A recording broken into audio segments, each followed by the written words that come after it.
3 নম্বৰটো কিমান আছে সংখ্যাটো কোৱাচোন 9030 9030 লিখা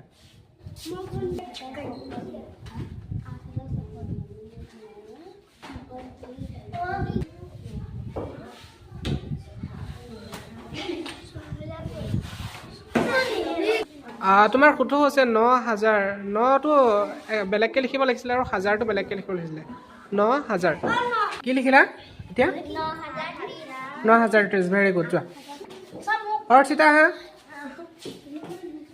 হৰ্ষিতা তুমি লিখি দিয়াচোন তলৰটো কিমান হয় সংখ্যাটো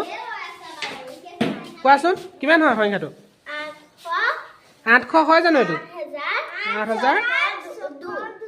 8602 লিখা এতিয়া আখৰে